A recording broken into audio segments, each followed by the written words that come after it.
Assalamualaikum warahmatullahi wabarakatuh. Selamat pagi, selamat siang, dan selamat malam. Pada rekan-rekan yang masih setia di channel ini, Traujet. Pada kesempatan kali ini, kita masih membahas tentang Java OOP atau Object Orientation Programming. Judul yang ada di layar kita akan membahas mengenai metode pada Java OOP.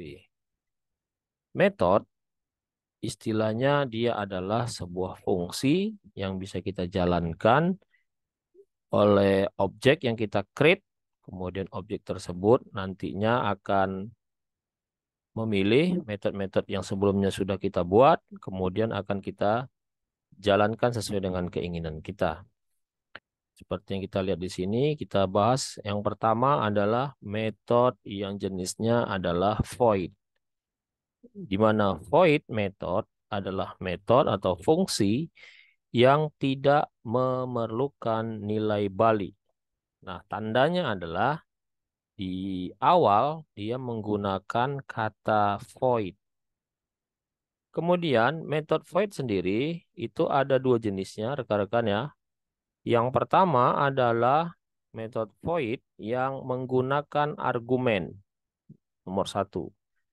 Kita bisa lihat rumusnya. Di sini adalah void, menandakan bahwa dia adalah metode void. Kemudian nama metodenya. Lalu bisa kita lihat di dalam kurung itu ada tulisan tidak ada argumen. Artinya tidak ada nilai yang kita isi di dalam kurungnya.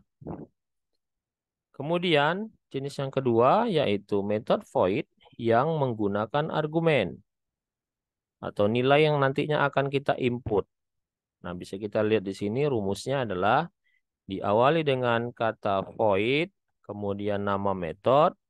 Lalu di dalam kurungnya nanti kita akan masukkan argumen, yaitu adalah nilai yang kita input, kemudian kita akan proses di dalam body daripada metode kita. Untuk lebih lanjutnya, kita akan melakukan percobaan menggunakan Visual Studio Code. Kemudian kita buat sebuah file baru di Java ya, new file. Kemudian kita pilih text file. Kemudian nanti kita akan tulis di sini, kita bisa klik di sini select language. Kemudian kita tulis di sini adalah Java, bahasa yang kita akan pakai ya. Kemudian kita simpan dulu.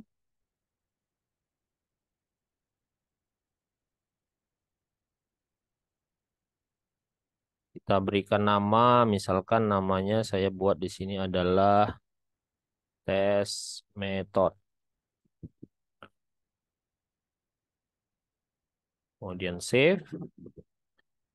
Lalu kita akan melihat di sini bahwa kita bisa memulai pekerjaan ini ya. Nah, yang pertama, otomatis akan muncul di sini adalah public class test method karena nama file kita adalah test method. Nah, kemudian misalkan kita buat dulu variabel. Misalkan saya tulis di sini. Misalkan di test method saya buatkan nama tipe data string. Kemudian string lagi yaitu alamat ya. Lalu saya buat di sini yaitu main metodenya public static static void main, kemudian dalam kurung ring seperti ini ya. Lalu ada tanda kurung Kurawa. Nah, sekarang kita akan buat metode ya. Yang pertama kita akan buat metode atau fungsi ya. Metode void tanpa argumen. Nah, contohnya, misal saya tulis ini void Misalkan saya tuliskan tampil nama, kemudian dalam kurung saya kosongkan karena dia tidak ada argumen ya. Lalu mungkin isinya di dalamnya saya ingin tampilkan sistem out print line. Di sini saya tulis nama saya seperti ini, kemudian tanda tambah dis dot nama. Oke, seperti itu. Nah, untuk memanggilnya, karena ini adalah Java OOP, maka setelah kita buat metode, kita harus membuat objeknya. Ya, bisa kita buat objek di sini. Misalnya, kita mulai dengan nama kelas ya. Yaitu tadi kita punya kelas yaitu test method. Kemudian nama objeknya misalnya satu sama dengan new test method. Seperti ini, kurung, lalu titik koma ada di sini. Nah, misalkan saya masukkan nilai nama dari objek satu, ya, yaitu seperti ini ya, satu dot titik nama, misalkan namanya adalah Suryono, seperti ini. Kemudian, nah untuk memanggil metode tampil nama, kita cukup tuliskan pertama adalah nama objeknya, titik, kemudian nama metode kita tadi yang udah kita buat yaitu tampil nama. Seperti ini. Nah, kemudian kita bisa coba menjalankannya dengan klik run. Oke, bisa kita lihat hasilnya muncul tulisan di sini yaitu nama saya Suryono ya, tergantung kepada body daripada metode kita yang itu tadi tampil nama. Kemudian misalkan kita buat contoh yang lain ya. Saya buat misalkan seperti ini. Void tampil data. Seperti ini. Kemudian tanda kurung. Lalu saya buat di sini. System out print line. Nama. Nama ya. Kemudian plus di nama.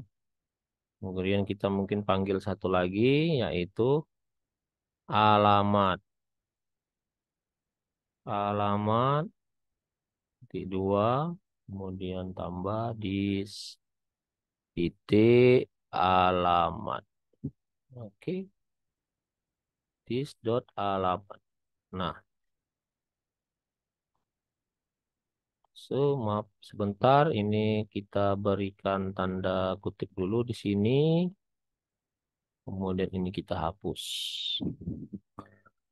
Nah, kemudian mungkin kita bisa isi alamatnya si Suryono, yaitu satu dot alamat sama dengan misalkan alamatnya di Pekanbaru. Pekanbaru. Seperti itu, titik koma.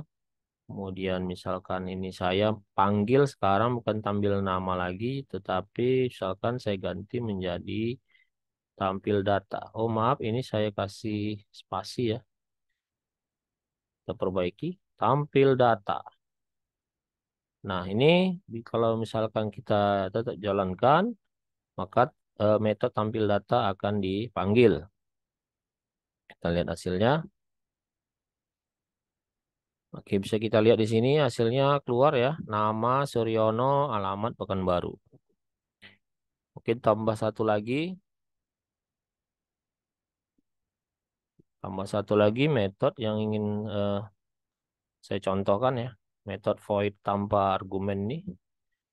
Misalkan void data. Data saja ya. Seperti ini. kurung, kemudian sistem out print line,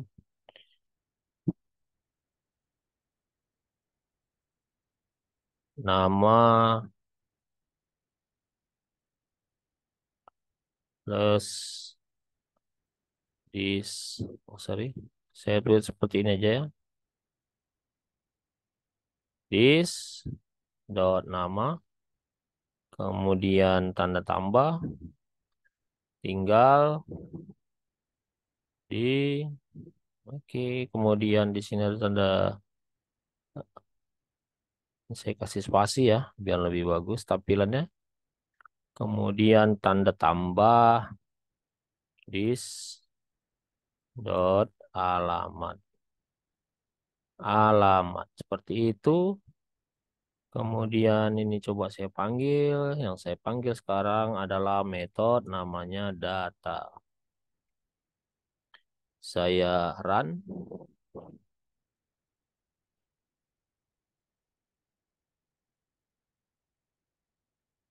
Oke, sekarang muncul tulisan Suryono tinggal di Pekanbaru. Itu contoh metode yang pertama, yaitu metode void yang tidak kita perlukan argumen. Artinya, di dalam kurung ini tidak ada nilai yang harus kita inputkan saat metode itu dijalankan. Oke, kita akan sekarang mempelajari metode yang kedua, yaitu metode yang void juga, tetapi menggunakan argumen. Nah, ini saya ganti tanpa ini menjadi dengan. Oke, kemudian, nah, si void tampil nama tadi, di dalam kurungnya saya ingin masukkan argumen. Contoh, saya perlu di sini string pekerjaan. Ya, seperti itu. String pekerjaan. Lalu saya tambahkan di sini sistem out print line, yaitu dengan pekerjaan. Kemudian di sini saya kasih tanda tambah. Ya, di sini bukan nama lagi, tetapi langsung nama variabel yang kita input ya. Misalkan tadi ini pekerjaannya ya, saya masukkan di sini pekerjaan. Seperti itu. Nah, saya coba jalankan di bawah ini ya. Saya coba jalankan namanya adalah tadi yaitu tampil nama ya. Tampil nama metodenya. Sini saya tulis tampil nama. Oke, bisa dilihat di sini kita perlu memasukkan sebuah nilai untuk pekerjaannya. Misalkan saya buat di sini yaitu pekerjaannya adalah tukang pangkas. Tukang pangkas seperti itu. Nah, kalau ini dijalankan kalau kita run, maka hasilnya adalah nama Suryono dengan pekerjaan tukang pangkas. Nah, tukang pangkas sendiri itu adalah argumen yang tadi kita masukkan dengan tipe data string. Oke, contoh lain misalkan ini tadi pekerjaan ya. Kemudian misalkan di sini saya ingin memasukkan usia dengan tipe integer. Oke, kemudian saya bisa tambahkan di sini sistem out print line usia ya. Usia titik dua sama seperti tadi kita kasih tambah, tetapi kita tulis di sini adalah usia. Kita tidak pakai this ya. Usia langsung sekali lagi yaitu nilai yang kita input tadi atau argumennya. Oke, kita coba jalankan sekarang tampil data. Ini tadi tampil nama, saya rubah menjadi tampil data. Kemudian usia, Saya ganti di sini nilainya bukan tukang pangkas lagi. Usia tipe datanya adalah integer. Nah, nilainya misalkan saya tulis 23 seperti itu. Nah, ini kalau kita run, maka muncullah nama Suryono, alamat Pekanbaru dengan usia 23. Oke, satu lagi mungkin saya ingin masukkan di bagian data.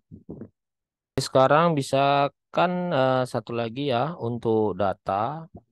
Misalkan saya punya double double tinggi badan. Nah, seperti ini. Kemudian di sini saya tambahkan di ujung ya, yaitu saya berikan tanda tambah, kemudian tinggi badan seperti ini, kemudian spasi, lalu tanda tambah untuk menyambungnya ya. Ya, langsung yaitu argumennya yaitu tinggi badan di sini ya, tinggi badan. Kemudian kita coba buat di sini sebuah metode kita panggil namanya yaitu data. Kemudian di sini kita berikan tinggi badannya misalkan 165,27. Oke, seperti itu. Kemudian kita coba run, kita coba jalankan ya. Oke, bisa lihat di sini hasilnya. Suryono tinggal di Pekanbaru dengan tinggi badan 165,27. Oke, sekali lagi 125,27 adalah argumen yang kita masukkan dalam metode void tadi. Oke, rekan-rekan sekalian, mungkin itu pemaparan kita tentang metode void yang tadi kita sudah bahas menggunakan argumen dan tidak menggunakan argumen. Mudah-mudahan apa yang kita bahas hari ini bermanfaat. Saya akhiri. Bila taufiq wal hidayah. Assalamualaikum warahmatullahi wabarakatuh.